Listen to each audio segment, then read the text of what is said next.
Hello friends, मैं आपका दोस्त डॉक्टर सुनील कुमार और आप देख रहे हैं डॉक्टर कुमार एजुकेशन। आज हम कोविड वैक्सीन के बारे में बात करेंगे। आज हम कोवैक्सीन एंड कोविड जो सील्ड वैक्सीन आई हैं दो इंडिया में, और जो आजकल गवर्नमेंट ने प्लान शुरू कर दिया है कि गवर्नमेंट लोगों को ये वैक्सीन लगा रही है। और लेकिन लोगों ने बहुत सारी क्वेरीज रखी हैं, बहुत सारे क्वेश्चंस पूछे हैं, और कुछ लोग ये वैक्सीन नहीं लगवा रहे हैं, जो कि बहुत ही गलत बात है। बिल्कुल ऐसा नहीं करना चाहिए, सभी को वैक्सीन लेनी चाहिए।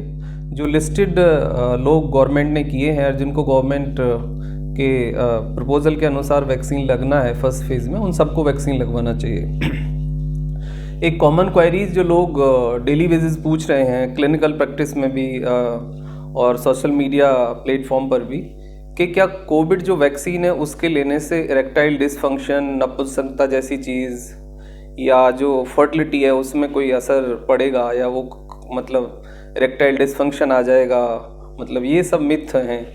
इनके पीछे कोई क्लिनिकल मतलब कोई डेटा नहीं है, कोई क्लिनिकल रिसर्च नहीं है। लेकिन एक बात बिल्कुल करेक्ट है कि कोरोना वायरस इन्फेक्शन होने से किसी इंसान को इरेक्टाइल डिसफंक्शन हो सकता है, इनफर्टिलिटी आ सकती है, और जो उसकी रिप्रोडक्शन जो एबिलिटी है वो कम हो सकती है। ये बात बिल्कुल करेक्ट है। लेकिन जो कोविड वैक्सीन्स के अंदर हम जो प्रोटीन डाल रहे हैं वो एक कोई एक्टिव वायरस या बैक्टीरिया नहीं है। अब एक्टिव वायरस या बैक्टीरिया से कोई वाइटल फंक्शन आपका डिस्टर्ब हो सकता है, लेकिन कोई प्रोटीन के मॉलिक्यूल्स के अंदर जाने से बॉडी में आपको इस तरह की कोई प्रॉब्लम हो सकती है, ये बिल्कुल मिथ है और ये बिल्कुल बकवास है। तो इन सब चीज़ों में ना पड़ें, वैक्सीन ज़रूर लगवाएं। हाँ, कुछ एक और दूसरी क्वेरीज ये डेवलप हुई कि भाई इतना जल्दी वैक्सीन कैसे डेवलप हो गया। ये बात बिल्कुल ठीक है कि कोई भी वैक्सीन के जो ट्रायल्स होते हैं, यदि वो 1, 2, 3 जो उनके फेजेस होते हैं, यदि उनको पूरा रिजल्ट डेटा कलेक्ट करने के बाद में हम एक फेज़ से दूसरे फेज़ पे जाएं तो मिनिमम 3 ईयर लग जाते हैं। लेकिन इमरजेंसी अप्रूवल या इमरजेंसी कंडीशंस का मतलब ये होता है कि हम पहली स्टेज पे जो ट्रायल करते हैं उसके रिजल्ट आने से पहले दूसरे और तीसरे ट्रायल पर चले जाते हैं। इस कारण बस वो टाइम कम हो जाता है।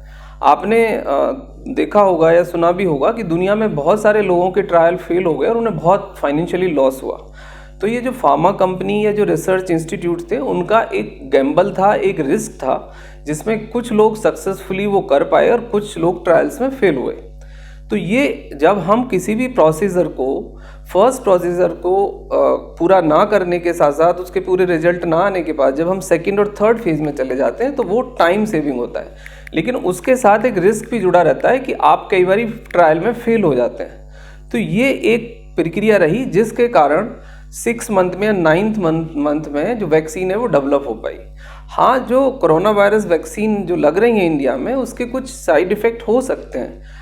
आई थिंक हज़ारों में या लाखों में 1 या 2 लोगों को हल्का फुल्का रैसेस हो सकते हैं, मतलब इचिंग हो सकती है। Second, mild to moderate fever हो सकता है, और हल्का फुल्का हेडेक रिपोर्ट हो सकता है। लेकिन किसी वैक्सीन से किसी इंसान की डेथ हो जाए ऐसा बिल्कुल नहीं है। कोई दिल या दिमाग का दौरा पड़ जाए ऐसा भी बिल्कुल नहीं है। किसी को पैरालिटिक स्ट्रोक आ जाए ऐसा भी बिल्कुल नहीं है। ये कोई क्लिनिकल मिथ्स नहीं है इसके पीछे। लेकिन यस, कुछ कॉन्ट्रा इंडिकेशन से कुछ कैटेगरी हैं जिनमें कि लोग इस वैक्सीन को ना लें। जैसे कि कोई ब्लड को पतला करने वाली एंटीकोगुलेंट थेरेपी पे इंसान है। दूसरा, किसी को कोई पैरासाइटिक इन्फेक्शंस है, या कोई हीमोग्लोबिन संबंधित कोई ट्रीटमेंट यदि चल रहा है, तो आपका जो ऑन्को फिजिशियन है उसकी सलाह से आप ये वैक्सीन ले सकते हैं। दूसरा फिर प्रेगनेंसी है और लैक्टेटिव मदर है, जो दूध पिला रही हैं महिलाएं, वो इसको अवॉइड करें, या फिर आपको प्रेगनेंसी है तो लें। या इन कंडीशंस में आपके जो स्पेशलिस्ट हैं, जो आपके फिजिशियन हैं, जो आपकी गायनी है, उनसे कंसल्ट करके आप वैक्सीन्स के बारे में डिसीजन ले सकते हैं। अदरवाइज दूसरे जो भी लोग हैं वो सब वैक्सीन लें। यदि किसी को कोरोनरी आर्टरी डिसीज है वो वैक्सीन ले सकता है, कोई दिमाग की बीमारी है वो इंसान वैक्सीन ले सकता है, किसी को रेस्पिरेटरी इशू है वो इंसान वैक्सीन ले सकता है, किसी को यदि कोविड पहले से हो चुका है तो वो भी इंसान वैक्सीन ले। उसके लिए भी उतना ही ज़रूरी है वैक्सीन जितना कि दूसरे लोगों के लिए। मेरी एक ही रिक्वेस्ट है आप सबसे कि ये वीडियो सबके साथ शेयर करें और लोगों को ये मैसेज दें कि भाई वैक्सीन लेना बहुत इंपॉर्टेंट है, बहुत ही ज़रूरी है।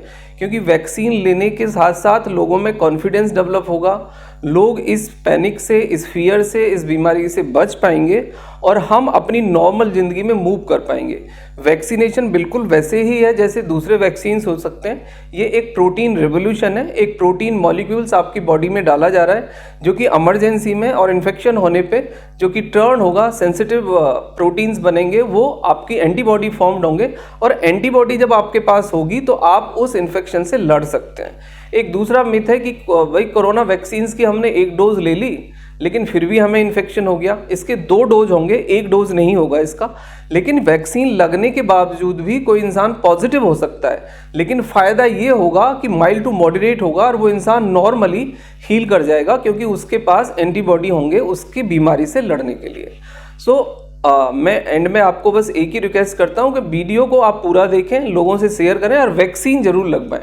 वैक्सीनेशन बहुत इंपॉर्टेंट पार्ट है कोविड से बचने के लिए। इम्यूनाइज होना बहुत ज़रूरी है। जब सोसाइटी इम्यूनाइज्ड होगी और हर्ड इम्यूनिटी आएगी सो ये कोरोना वायरस का जो प्रॉब्लम है ये हमारे देश से बिल्कुल ख़त्म हो जाएगा और हम एक नॉर्मल ज़िंदगी दोबारा से जी पाएंगे। Thank you very much and take care yourself.